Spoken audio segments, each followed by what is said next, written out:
ذرا یہ بتائیے کہ جو اہم باتیں ہیں اس رشتے کے حوالے سے، جو سرکار دو عالم صلی اللہ علیہ وسلم کی ایک خاص محبت کا رشتہ اپنی صاحبزادی سے تھا، اس میں ہم سنتے رہے ہیں بچپن سے کہ وہ آتی تھیں تو سرکار استقبال فرمایا کرتے تھے، کھڑے ہو جایا کرتے والی بات بھی سنی ہم نے، چادر بچھا لیا کرتے تھے، مسکراتے تھے، چہرے پہ تازگی آتی تھی۔ ذرا اس رشتے کے بارے میں ذرا بتائیے کہ اس کی کیا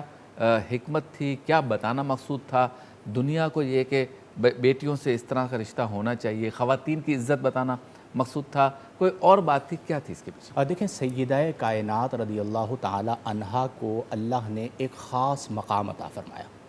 اور جب بھی ہم ذکر سیدہ کرتے ہیں تو اس میں یہ بات ملحوظ نگاہ رہے کہ نہ افراد کا شکار ہونا ہے، نہ تفرید کا شکار ہونا ہے، اور آپ کی شخصیت ایک ایسی شخصیت ہے کہ جس پر منصوص فضائل موجود ہیں، یعنی آیات قرآنیہ موجود ہیں اور احادیث صحیحہ موجود ہیں، تو دیگر چیزوں کی جانب جانے کی ضرورت نہیں ہے۔ سیدہ کائنات رضی اللہ تعالی عنہا کی جو نبی کریم صلی اللہ علیہ وسلم سے محبت اور آپ کی عظمت و شان ہے،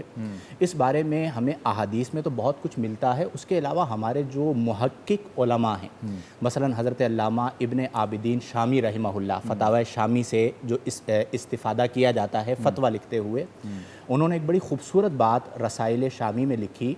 کہ آپ رضی اللہ تعالی عنہا نبی کریم صلی اللہ علیہ وسلم کے بعد جو مراتب قطبیت ہیں، سب سے پہلے مقام قطبیت پر آپ رضی اللہ تعالی عنہا فائز ہوئی ہیں، اور یہ آپ رضی اللہ تعالی عنہا کا خاصہ ہے، اور پھر اس کے بعد بہت سارے صحابہ کرام اور بعد میں اولیاء کرام کو یہ مقام ملا۔ تو اس سے آپ اندازہ لگائیں کہ روحانی طور پر آپ کے مقام کی بلندی کا عالم کیا ہے۔ پھر اسی طرح نبی کریم صلی اللہ علیہ وآلہ وسلم ارشاد فرماتے ہیں کہ ینادی منادن یوم القیامتی غدوا ابصارکم فَإِنَّ بِنْتَ محمد صلی اللہ علیہ قد تمر بنت محمد صلی اللہ علیہ وآلہ وسلم، یعنی قیامت کے دن جب آپ تشریف لائیں گی تو ایک منادی ندا دے گا کہ اپنی نگاہوں کو نیچی کر لو، کیونکہ نبی کریم صلی اللہ علیہ وسلم کی شہزادی گزر رہی ہیں۔ اب آپ دیکھیں کہ قیامت کے دن غد بصر جو ہے، یعنی نگاہ کو نیچے رکھنا، یہ شرعی حکم نہیں ہے، یہ حکم دنیا کے لیے ہے، وہاں پر تو کوئی اس طرح کا حکم نہیں ہے، لیکن یہ آپ کا پروٹوکول ہوگا جو اللہ تعالیٰ آپ کو عطا فرما رہا ہے کہ جب آپ گزریں گی تو تمام اہل محشر اپنی نظروں کو نیچی کر لیں۔ جہاں تک آپ نے محبت کی بات کی، طبرانی کی ایک حدیث میں پڑھ رہا تھا کہ حضرت علی المرتضیٰ شیر خدا رضی اللہ تعالیٰ عنہ نبی کریم صلی اللہ علیہ وسلم کے پاس آئے اور عرض کی، یا رسول اللہ صلی اللہ علیہ وسلم، یہ بتائیے کہ آپ کو زیادہ محبوب فاطمہ ہے یا میں ہوں؟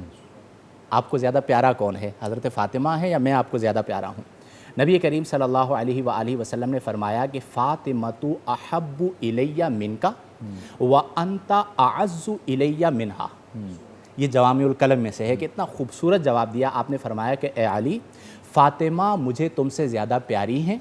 اور تم میرے نزدیک فاطمہ سے زیادہ عزت والے ہو۔ یعنی یہ نبی کریم علیہ افضل الصلاۃ و تسلیم کے سوا کوئی یہ بات فرما ہی نہیں سکتا کہ آپ نے ان کے مقام کو بھی بیان کر دیا اور مقام مولا کائنات رضی اللہ تعالی عنہا کو بھی بیان کر دیا۔ پھر اسی طرح دو لفظ ہیں آپ کے اس میں مبارکہ کے ساتھ، ایک ہے لفظ فاطمہ اور ایک ہے لفظ زہرا، فاطمہ زہرا رضی اللہ تعالی عنہا۔